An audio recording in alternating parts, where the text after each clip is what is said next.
Et c'était à Maluku que la même ministre du Genre, de la Famille et de l'Enfant avait lancé officiellement le mois de mars. Marie-Louise Mwangué appelait les femmes de ce coin du pays à la parité et au travail pour le développement de notre pays.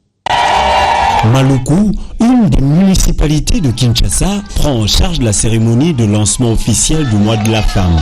Pour l'année 2017, le thème national est « Ensemble pour la parité 50-50 à l'horizon 2030, investissant dans le travail décent et le plein emploi pour les femmes dans un climat de paix et d'équité ».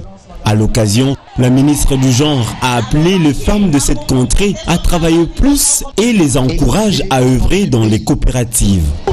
Un sentiment aussi de compassion vis-à-vis de toutes ces femmes qui se lèvent très tôt le matin pour pouvoir nourrir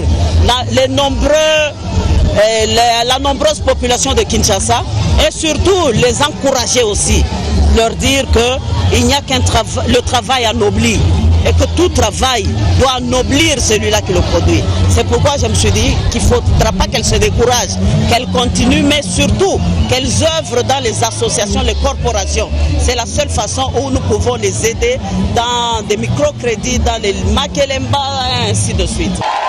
Les femmes de Maluku se disent être honorées et sollicitent des autorités congolaises de l'aide pour qu'elles arrivent à faire développer leur travail. Nous demandons de l'aide aux autorités. Nous souffrons dans notre travail, qu'elles nous assistent pour faire développer notre métier. En collaboration avec le Fonds des Nations Unies pour l'alimentation, le gouvernement congolais a remis quelques outils de travail aux femmes maraîchères pour travailler davantage en vue de nourrir la population congolaise.